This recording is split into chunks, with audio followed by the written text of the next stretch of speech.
ఒక తీవ్రమైన ఆరోపణ మీ మీద ఈ ఎలక్షన్స్‌లో. విపరీతమైన దాడి చేస్తున్నారు వైసీపీ నేతల చేత. బయట నుంచి గుండాలను తెచ్చారు. పోలీస్ అధికారాలను కంట్రోల్‌లో పెట్టుకున్నారు. విపరీతంగా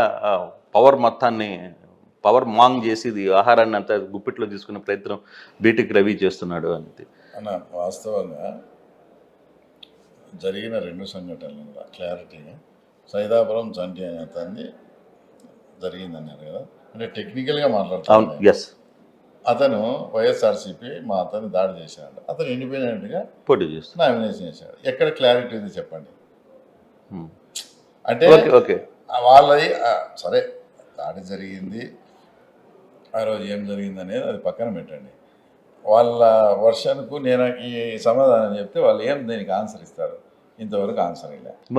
మరి ఎమ్మెల్సీ మీద జరిగిన దాడిని, మురళీ యాదవ్ మీద జరిగిన, కార్ల మీద జరిగిన దాన్ని ఎట్లా చేస్తారు మీరు? అదేనా, అది కూడా చెప్తాను.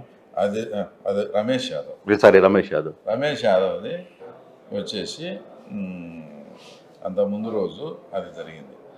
మీరు ఇందాక పోలీస్ అనే దానికి చెప్తున్నా. ఆ దాడిలో ఈరోజు ఎప్పుడైనా వేల్పూర్ రామంతో కూడా మీరు ఇంటర్వ్యూ తీసుకునేప్పుడు ఇది అడగండి. ఆ దాడిలో సీన్లో ఉన్న వాళ్ళను పెట్టకుండా వేముల మండలానికి సంబంధించి వాళ్ళకు పాత కక్షలు ఉన్నాయి. ఆ మైనింగ్కి అవి కొంచెం డిస్ప్యూట్ ఉంది.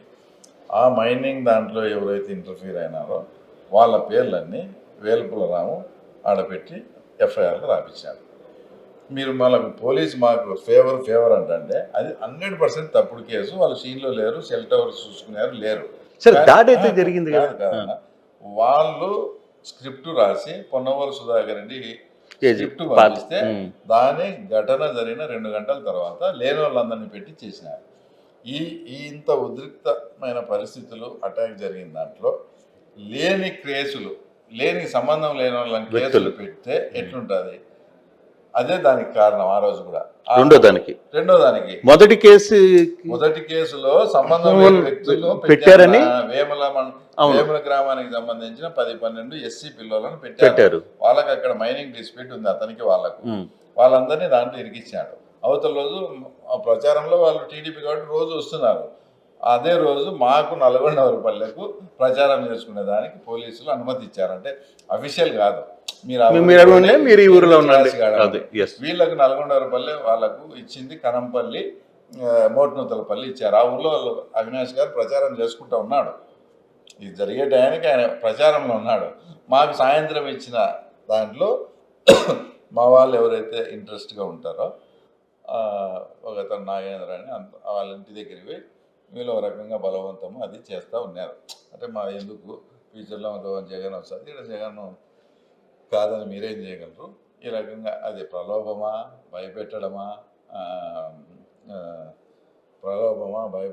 బ్రతిమాలడమా అది ఇంకా వాళ్ళకే తెలుసు. ఆ ఇన్సిడెంట్ జరిగినప్పుడు అక్కడుండే వాళ్ళు ఇట్లా చాలా ఒత్తిడి చేస్తారు వీళ్ళని చెప్పినారు. అప్పటికి ఆడ పోయినప్పుడు ఈ పిల్లలు ఉన్నారు. ఆడికి పోయినప్పుడు ఈ పిల్లలకు వాడి మీద కేసు పెట్టినామని ఒకటి పాతది ఉంది, ఇది ఉంది, ఆడ జరిగింది. నిజంగా చెప్తున్నా, అక్కడ రమేష్ యాదవ్ ఉండేది ఎవరికి తెలియదు. అసలు మీరు అతని మీద దాడి చేస్తారని ఎవరు ఊహించలే అన్న. ఇప్పుడు ఓపెన్గా చెప్తే 12వ తేదీ అయిపోతానే ఆ కట్టు కూడా తీసేస్తాడు అతను. దెబ్బలు నేను చూశాను అన్న. నేను చెప్తా వినండి. అది చూసింది వాళ్ళని కొట్టేటప్పుడు ఏదన్నా చిన్న 100% అతనికి చేయవిరగల ఏమిరగల ఎక్స్రే రిపోర్ట్లు ఇమ్మనండి. ఎక్కడన్నా అతని మీద అంటే కన్నా మీ మీద అటాక్ జరిగిందన్న. ఈడ గవర్నమెంట్ హాస్పిటల్ ఉంది, ఈడ ఈసీ గవర్నమెంట్ హాస్పిటల్ ఉంది. భారతి వాళ్ళ ఫాదర్ గవర్నమెంట్ హాస్పిటల్కి వస్తారా, ఈసీ గవర్నమెంట్ హాస్పిటల్కి ఇంతవరకు వెళ్ళినాడు అతను. ఇంతవరకు పులివెందుల గవర్నమెంట్ హాస్పిటల్కి వెళ్ళలే. ఆడికి పోయినాడు, వాళ్ళే కట్టు కడతారు, వీల్ చైర్లో తీసుకుపోతారు, ఎంఆర్ఐ స్కానింగ్ అంటారు, తీస్తారు, వస్తారు. అవతల రోజు గవర్నర్ని కలిసినాడు. కలిసాడు. అంత చీరిగింటే గవర్నర్ని అంత ఏముంది అర్జెంట్ ఏమి మిగతా వాళ్ళు పోయి కలవచ్చు కదా. ఫోటోలు తీసుకొని చూపించే గవర్నర్ నమ్మడా? ఈయన ఎట్లా పోతాను? నా చెయ్యి ఇరిగితే ఒకసారి లాజికల్గా ఆలోచించాడు. చెయ్యి ఇరిగిన వ్యక్తి అవతల రోజు పోయి గవర్నర్ని ఎట్లా కలుస్తాడు? ఇదంతా ఆయన ఇక్కడ యాదవ్ ఓట్లు ఉన్నాయి. ఆయన యాదవ సామాజిక వర్గానికి సంబంధించిన వ్యక్తి. దాన్ని ఫోకస్ చేయాలని విపరీతంగా మా మీద దుష్ప్రచారం చేయాలని వాళ్ళ ఛానల్ ఉంది కదా అని వాళ్ళు ఇష్టం వచ్చినట్టు చేసుకున్నారు. అదే వాస్తవం. ఎందుకు 12వ తేదీ ఎలక్షన్ అయిపోతానే ఆయన కట్టి ఇప్పేస్తాడు. ఏమి జరగలేనా ఆయన గుర్తించి ఏదైనా ఉన్నా కూడా ఉండే పెద్ద మనుషులు అంతా సైడప్ చేసి ఆయన్ను నీట్గా పంపించారు. 100% మరి కారుకి పెట్రోల్ పోయలేదా? ఇది కారు మీద పెట్రోల్ పోయలేదా? పెట్రోల్ అదంతా అబద్ధమే అన్న. కారు మీద పెట్రోల్ అదంతా అబద్ధమే. వీళ్ళకి పోయినారు. వాళ్ళు అయిన కారులోనే ఇంకో విషయం తెలుసా, అసలు ఆయనకు సంబంధం లేదు అది, ఆయన వేరే ఇచ్చింది ఇన్ఛార్జి. వీళ్ళు అక్కడికి పోతా సేఫ్టీగా ఆయన గన్మేన్ ఉండాలని చెప్పి తీసుకుపోయి ఇరికిచ్చారట. ఇది చూడు ఎట్లుందో. ఇంకా ఏమనుకోవాలా, వాళ్ళు అతిథులుగా వచ్చినారు, వాళ్ళని ఏదైనా సేఫ్టీగా మనము చూసుకోవాలి, కానీ వీళ్ళ సేఫ్టీ కోసం అతన్ని తీసుకొచ్చి మాకు తలకాయ నొప్పి చేసి అతన్ని చేసి ఇది చేశారు. వాస్తవంగా అతన్ని గన్మేన్ ఉన్నాడనే ఏకైక లక్ష్యంతోనే అతన్ని అడిగి తీసుకుపోయినారు. అది జరిగింది. ఇంకా ఇది కూడా ఇంకోటి కూడా క్లారిటీ, సైదాపురం చంటి కానీ వేలుపుల రాము కానీ ఇంకోరు కానీ పులివెందుల మండలానికి సంబంధించిన ఓటర్లు కాదు, పులివెందుల మండలానికి సంబంధించిన నాయకులు కాదు, వీళ్ళంతా బయట సైడ్ అవుట్ సైడ్ వాళ్ళు. పులివెందుల మండల ప్రజలను కానీ ఎక్కడన్నా డిస్టర్బ్ చేసినామేమో మేము చెప్పమను. వీళ్ళు బయట నుంచి వచ్చి ఈ లేనిపోది చేసి జగన్ దగ్గర వాళ్ళ దగ్గర మేమేదో చించినాం పొడిచినామని చెప్పుకొని వచ్చే దాంట్లో భాగంగా జరిగిన పరస్పర దాడి అది. దాంట్లో ఎక్కడ ఏమి కానీ లేదు. కానీ ఆ ఊర్లో కొంత పానిక్ అయిన పరిస్థితి అయితే ఊరికి పోయొచ్చాను. మొత్తం 20 ఏళ్లలో కన్నువాళ్ళు చూడండి, 20 కుటుంబాలు ఈరోజు నల్గొండపల్లి మొత్తం జాయిన్ అయినారు. నేను కూడా ఆ రోజు ఆ సంఘటన జరిగింది కదా, మాకు ఎవరికి తెలిసి జరిగింది కాదు అది. కాబట్టి మీరు అసలు మీ ఊరు చాలా ప్రశాంతంగా ఉండేవారు, మీకు అది సంబంధం లేని ఇష్యూ. పొరపాటున అది వాటికి వీళ్ళు రావడం జరిగింది. అయినా కూడా మీ మనస్సు ఏదన్నా కానీ గాయపడి ఉంటే నాకేమంట బేసిజం లేదు, నేను మనస్ఫూర్తిగా సారీ కూడా చెప్తున్నాను చెప్పారా అని కూడా గ్రామ ప్రజలకు చెప్పి వచ్చినాయి. ఆ ఊరికి వెళ్ళి క్షమాపణలు చెప్పారు. సారీ అంటే మీరు ఏదన్నా మా ఊరికి ఇట్లా ఉంది, మా ఊర్లో ఇది దాడి జరిగింది, మా ఊరు అంటే కొంచెం ప్రిషియస్ గా తీసుకుంటారు కదా, గ్రామానికి ఇట్లా జరిగింది, మీ ఊర్లో మీరు బయట కొట్టుకొని చావచ్చు కదా, ఇదైనా మా ఊర్లో ఎందుకని మీరు నిజంగా ఫీల్ అయ్యి ఆ ప్రశాంతతను మేము ఏదన్నా మీకు ఇబ్బంది కలిగించింటే నేను మనస్ఫూర్తిగా సారీ చెప్తున్నా, అవన్నీ కూడా మనసులో పెట్టుకోకండి అని కూడా చెప్పొచ్చి అందరూ దే ఆర్ వెరీ హ్యాపీ. 20 కుటుంబాలు ఈరోజు పార్టీలో కూడా చేరినాయి.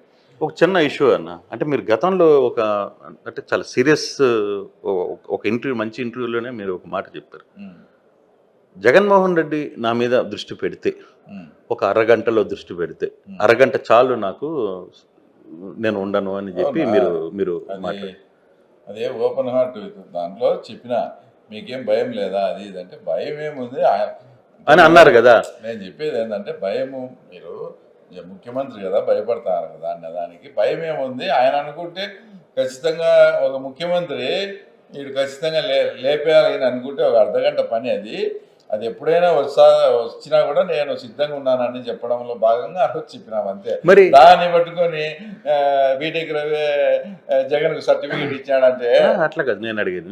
నేను ఆ విషయం మీద మాట్లాడటంలే.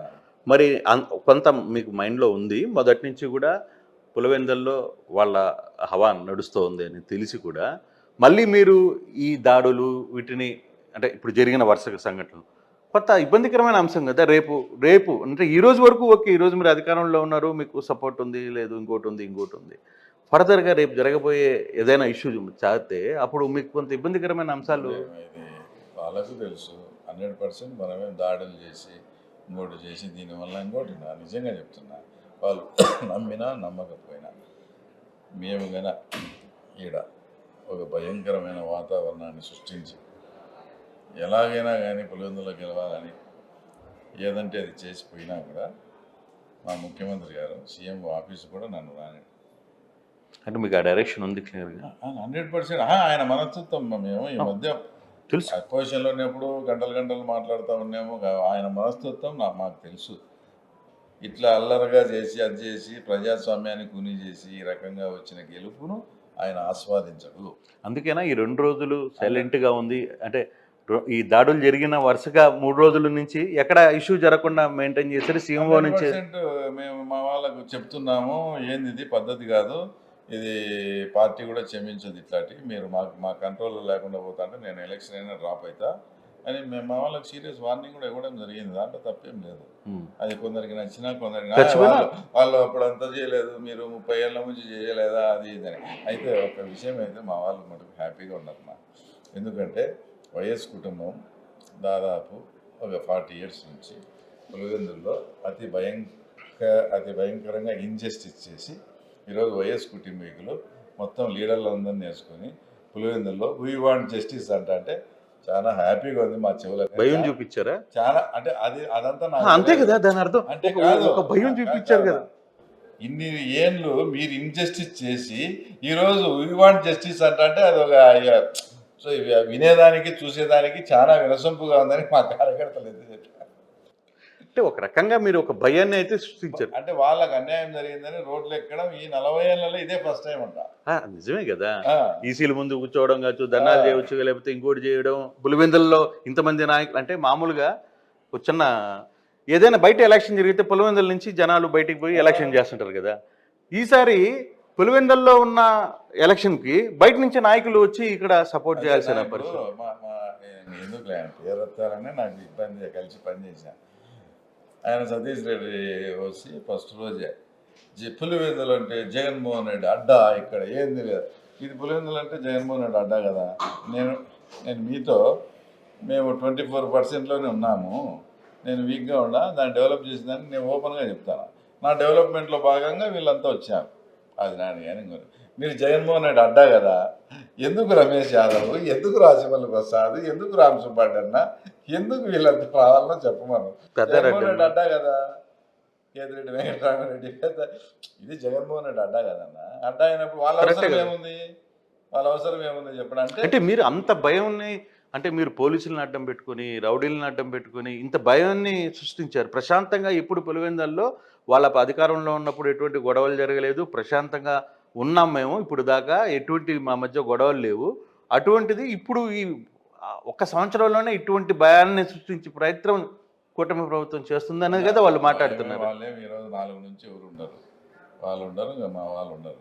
వాళ్ళు వచ్చేంత మాత్రాన ఇదేం కాదు. ఇట్లా వీళ్ళకు ఇప్పుడు ఈ మండలం 4400 మెజార్టీ, జగన్మోహన్ రెడ్డి ఆయన ముఖ్యమంత్రి. అట్లా అధికారం ఇట్లా మెజార్టీ ప్రజలు ఇమ్మను, ఎంత ఏది చేసినా కూడా ప్రజలు నా వైపు ఉండేట్టుగా నేను చేసుకుంటా. మీ వైపు నిజంగా మీరుంటే మీ వైపు ఓటర్లు ఉన్నారు, ఎప్పటి నుంచో రాజకీయం చేస్తారు, ముఖ్యమంత్రిగా పనిచేసినారు. 4400 మెజార్టీ వచ్చిన మండలం మీరే భయపడి బయట నుంచి ఏమైనా పెంచగలుచుకుంటా అంటే ఎట్లా?